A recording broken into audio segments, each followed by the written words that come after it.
예, 오늘 제목은 하나님의 뜻대로 사는 삶이라는 제목으로 야고보서 4장 1절에서 10절 말씀을 가지고 함께 나눠보도록 하겠습니다. 우리 모두는 신앙생활을 하면서도 세상 속에 살고 있으므로 이중 정체성 때문에 늘 갈등이 있습니다. 그래서 두 마음을 품게 되는 경우가 많습니다. 그래서 신앙인지만 정욕으로 인하여 다툼을 유발하기도 하고 시기도 하고 그렇습니다. 그리하여 마음의 평안을 잃기도 하고 하나님의 영광을 가리기도 합니다. 이러할 때 우리 모두는 과연 어떻게 대처해야 할까요? 오늘 본문을 통해서 살펴보도록 하겠습니다. 오늘 본문 전체 줄거리 살펴보면은 야고보가 교회 안에서 싸움과 다툼의 원인에 대해서 본면하고 있습니다. 그 원인은 신자들의 세상과 헛됨과 이중 정체성 때문이라고 이야기하고 있습니다. 그 결과로 교회 안에서 시기와 다툼이 오는데 그 원인은 정욕에서 온다는 것입니다. 그리고 신자들이 못 얻는 것은 구하지 않기 때문이라고 말하며, 그리고 구하여도 받지 못하는 것은 정욕에 쓰려고 잘못 구하기 때문이라는 것입니다. 그러므로 주님의 재림을 기다리는 우리 모두는 세상과 겉하지 말고 마귀를 대적하며 하나님과 가까이 하라는 것입니다. 여기에서 우리 모두가 깨달아야 할 것은 첫째로 정욕으로 살지 말라입니다. 오늘 본문 1절에서 3절을 보면 너희 가운데 싸움이 어디서 오며 다툼이 어디서 오느냐, 너희의 지체 안에 있는 싸우는 정욕에서 오는 것이 아니냐, 너희가 욕심을 내어도 얻지 못하고 살인을 하고 시기하여도 얻을 수 없는데 너희는 다투고 싸운다. 너희가 얻지 못하는 것은 구하지 않기 때문이며 구하여도 받지 못하는 것은 너희가 정욕에 쓰려고 잘못 구하기 때문이다. 이렇게 기록되어 있습니다. 정욕의 뜻을 사전에서 찾아보니까 마음속에 일어나는 여러 가지 욕구, 이렇게 쓰여져 있더라고요. 그래서 이 정욕 때문에 싸움과 다툼이 온다는 것입니다. 그래서 안 되면 살인도 하고 시기하며 다투고 싸운다는 것입니다. 교회뿐만이 아니라 이 세상의 모든 일이 다 그렇지 않나요? 정치, 경제, 사회, 문화, 모든 것이 다 그렇습니다. 힘이 지배하고 있는 세상이죠. 그러나 그렇게 다 해봐도 결국 궁극적인 것은 얻지 못한다는 것입니다. 왜냐하면 이 세상 것은 먹어도 목마르고 채우고 채워도 채워지지 않기 때문이라는 것입니다. 왜냐하면 이러한 현상은 결국 우리 인간은 하나님의 형상으로 지어진 존재이기 때문에 이 땅의 것으로 만족하며 살지 않게 지어졌다는 것입니다. 그런데도 인간들은 끊임없이 보이는 이 땅의 것들만 추구하고 산다는 것입니다. 그러므로 하나님이 개입하시지 않는 한 이 땅의 싸움과 다툼과 분쟁은 끊임없을 것입니다. 그래서 혹자는 그러면 하나님이 새로운 것을 주셔야 되지 않느냐, 이렇게 질문하는 사람도 있습니다. 또 다른 사람은 구해도 주지도 않더라. 이렇게 말하는 사람도 있습니다. 그러나 그럴까요? 새로운 것을 주시지 않았을까요? 아니요. 새로운 것을 주셨습니다. 전적으로 부패한 우리 인간에게 메시아로 오신 구원자이신 예수 그리스도를 보내주셨습니다. 요한복음 3장 16절에는 하나님이 세상을 이처럼 사랑하사 독생자를 주셨으니 이는 저를 믿는 자마다 멸망치 않고 영생을 얻게 하려 하심이라. 이렇게 기록하고 있잖아요. 그리고 여기에서 이처럼의 사랑은 하나님 자신이 성육신하셔서 우리의 죄를 대신해서 죽기까지 사랑한 사랑이라는 것입니다. 무한한 아가페 사랑입니다. 하나님이 저와 여러분의 죄를 대신해서 죽어주셨다는 것입니다. 이 얼마나 엄청난 일입니까? 상상이나 할 수가 있겠습니까? 창조주신 하나님이 직접 우리 죄를 위해 죽어주셨다면 우리로서는 이해할 수가 없는 사랑입니다. 그리고 그 예수를 믿는 자마다 영생을 얻게 하셨다는 것입니다. 우리에게 길을 열어주신 것이죠. 참 진리, 참 이치를 알게 하신 것이죠. 멸망당할 인생에게 영원한 생명을 주신 것이죠. 그래서 요한복음 14장 6절에는 내가 곧 길이요 진리요 생명이니 나로 말미암지 않고는 아버지께로 올 자가 없느니라. 이렇게 초청하고 있는 것입니다. 정말 복음을 안다면 우리 모두는 몸둘 바를 몰라야 할 것입니다. 예수님은 이렇듯 우리가 나아갈 길과 진리와 생명 되십니다. 그러므로 예수 외에는 아버지께로 올 자가 없습니다.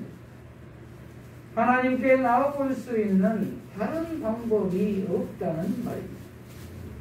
그래서 요한복음 4장 14절에 보면은 예수님은 이 땅에 오셔서 수가성 사마리아 여인에게 내가 주는 물을 마시는 자는 영원히 목마르지 아니하리니 이렇게 말씀하고 계시잖아요. 그 물은 예수님 자신이십니다. 예수님이 곧 생명수입니다. 그 예수님은 성령으로 지금도 우리에게 살아서 역사하고 계십니다. 즉 부활하신 예수 생명 안에 있는 자는 영원히 목마르지 않을 것이라는 것입니다.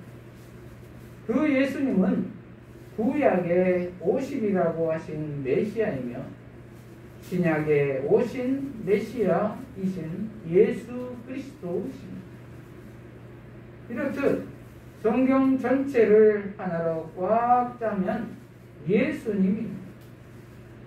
우리가 살고 있는 역사라는 이야기는 즉 히스토리 말 그대로 그의 이야기입니다. 예수님의 이야기인 것입니다. 그런데 사람들은 애써 부인하며 믿지 않고 있는 것입니다. 이 얼마나 어리석은 일입니까? 그리고 혹자는 구해도 주지도 않는다 하는데 정말로 주시지 않으셨을까요? 그러면 무엇을 어떻게 구했는지를 잘 살펴보아야 하겠죠. 첫째는 못 받는 이유가 2절에 보면 너희가 얻지 못하는 것은 구하지 않기 때문이며 그랬습니다. 구하지 않았다는 것입니다. 저와 여러분은 구했습니까? 아니면 구하고 계십니까? 그러면 어떻게 구하고 계십니까? 우리 모두는 어려운 문제에 처했을 때 가장 먼저 한 일이 무엇입니까? 혹시 내가 인간적으로 해볼 만큼 다 해보고 그 다음에 안 되면 궁여지책으로 되면 되고 말면 말고 하는 식으로 허공에 대고 푸념하지는 않습니까? 이것은 구하는 것이 아닙니다. 푸념은 구하는 것이 아닙니다. 넋두리 믿음이 없이 신이 계신다면 도와주십시오. 이러한 기도는 구하는 것이 아니라는 것입니다. 사도행전 17장 22절에서 23절을 보면은 바울이 아레오파고 가운데 서서 말하되 아덴 사람들아 너희는 보니 본사에 종교심이 많도다. 내가 두루 다니며 너희가 유하는 것들을 보다가 알지 못하는 신에게 라고 새긴 단도 보았으니 그런즉 너희가 알지 못하고 위하는 그것을 내가 너희에게 알게 하리라. 이렇게 기록되었습니다. 이 단은 그리스 아덴, 즉 아테네에서 바울이 보았던 우상 숭배의 단입니다. 그들이 철학사상을 가지고 허공에 대고 푸념하는 기도를 한다는 것입니다. 그러므로 이러한 기도는 기도가 아니라고 바울이 말하고 있는 것입니다. 그래서 여기에서 구하라고 하는 것은 구체적인 대상이 있어야 한다는 것입니다. 그 대상은 예수 그리스도입니다. 그러므로 우리 모두는 예수 그리스도에게 구해야 할 줄로 믿습니다. 그리고 믿음으로 구하라는 것입니다. 그것은 이루어질 줄로 믿고 구하라는 것입니다. 믿음에 대해서는 마태복음 8장 5절에서 13절을 보면은 이방인 백부장의 믿음처럼 예수님이 말씀으로만 하여도 제 하인이 낫겠습니다 라는 믿음이어야 한다는 거예요. 전심으로의 믿음. 여기에서도 예수님이 백부장들어 이만한 믿음을 보지 못했다고 칭찬하신 것을 보면은 그러한 믿음을 가진 자가 그만큼 없었다는 것입니다. 그런데 사람들은 이러한 믿음 없는 기도를 하고 구했다고 합니다. 그러나 두 마음을 가지고 구한 것은 구한 것이 아닙니다. 그러므로 전심으로 한 마음으로 구해야 될 줄로 믿습니다. 그러할 때 하나님의 뜻이라면 반드시 응답해 주실 것입니다. 두 번째는 못 받는 이유가 정욕으로 쓰려고 잘못 구했기 때문이라는 것입니다. 이것은 하나님의 뜻에 합당한 기도가 아니라 내 욕심으로, 내 탐욕으로 구했다는 것입니다. 이러한 기도는 응답되지 않는다는 것입니다. 모든 사람들이 다 자기 욕심대로 구한 것을 다 들어주신다면 이 세상이 어떻게 될까요? 우스운 세상이 되겠죠. 질서도 없고 그러한 하나님은 아니시겠죠. 그러기에 하나님은 정욕으로 쓰려고 구하는 것은 들어주시지 않는다는 것입니다. 우리 가운데서도 혹시 이렇게 구한 것이 있다면 기도를 바꾸어야 할 줄로 믿습니다. 하나님의 뜻대로 구해야 될 줄로 믿습니다. 그리하면 반드시 응답될 줄로 믿습니다. 그런데 정욕으로 구했는지 하나님의 뜻대로 구했는지를 어떻게 알 수가 있습니까? 그것은 성경에 비추어 보아야 할 것입니다. 그리고 하나님의 속성을 알아야 되겠습니다. 그리고 하나님이 기뻐하실까? 예수님이라면 어떻게 하실까? 이러한 질문을 해보면 곧 답이 나올 것입니다. 그런데 성경을 모르면 어떻게 분별할 수가 있을까요? 기준이 없으니 분별하기가 어렵겠지요. 그러므로 말씀을 잘 알아야 할 줄로 믿습니다. 그러므로 우리 모두는 정욕으로 구하지 않고 오직 믿음으로 구해야 할 줄로 믿습니다. 그리할 때 싸움과 다툼은 멈출 것입니다. 기도는 응답될 것입니다. 둘째로 세상과 헛되지 말라입니다. 4절에서 7절을 보면은 간음하는 여자들아 세상과 벗되는 것이 하나님과 원수가 된다는 것을 알지 못하느냐. 그러므로 누구든지 세상과 벗되고자 하는 자는 하나님과 원수가 되는 것이다. 너희 안에 계시는 성령께서 시기할 정도로 사모한다고 하신 성경 말씀을 헛된 것으로 생각하느냐. 그러나 하나님께서 더욱 큰 은혜를 주신다. 그러므로 말씀하시기를 하나님께서 교만한 자를 대적하시고 겸손한 자에게 은혜를 주신다라고 하셨다. 그러므로 하나님께 복종하고 마귀를 대적하여라. 그러면 마귀가 너희를 피할 것이다. 이렇게 기록되어 있습니다. 무슨 말이에요? 4절을 보면은 첫 소절에 간음하는 여자들아 이렇게 지칭하고 있습니다. 여기에서 간음하는 여자들이란 세상과 더불어 사는 자를 말합니다. 세상 말로 양다리를 걸치고 산다는 것입니다.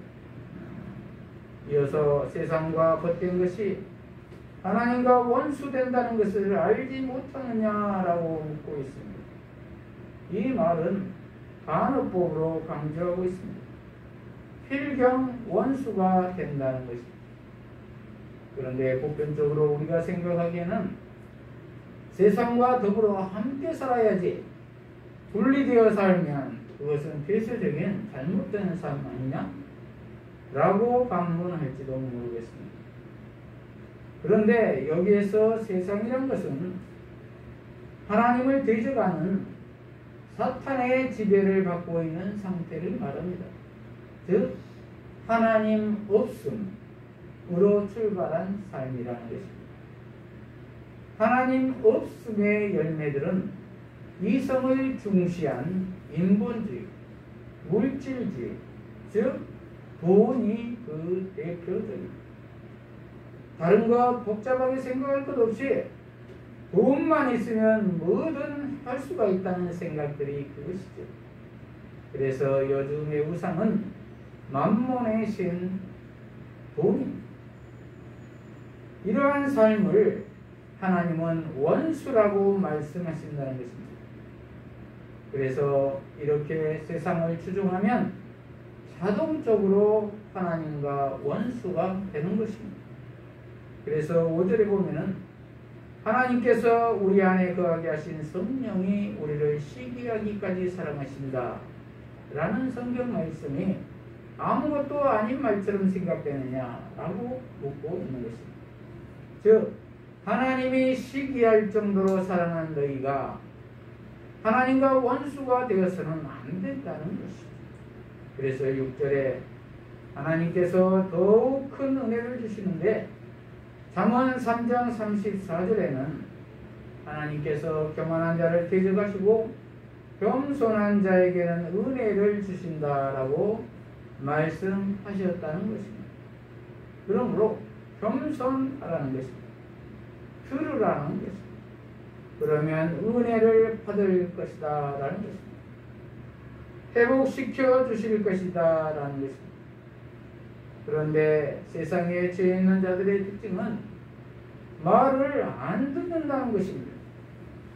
자신이 제일 똑똑하다는 것입니다. 그리고 교만하고 거만합니다.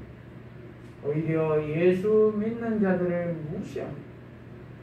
약해 빠져서 보이지 않는 신을 의지한다고 말입니다. 그러나 우리 모두는 은혜를 받기 위해서는 회복되기 위해서는 겸손하게 들어야 할 것입니다. 그리고 7절에 보면은 그러므로 하나님께 복종하고 마귀를 대적하여라. 그러면 마귀가 너희를 피할 것이다. 이렇게 기록하고 있습니다. 그러므로 겸손하게 하나님께 복종하고 마귀를 대적하라는 것입니다. 그리하면 마귀가 피할 것이라는 것입니다.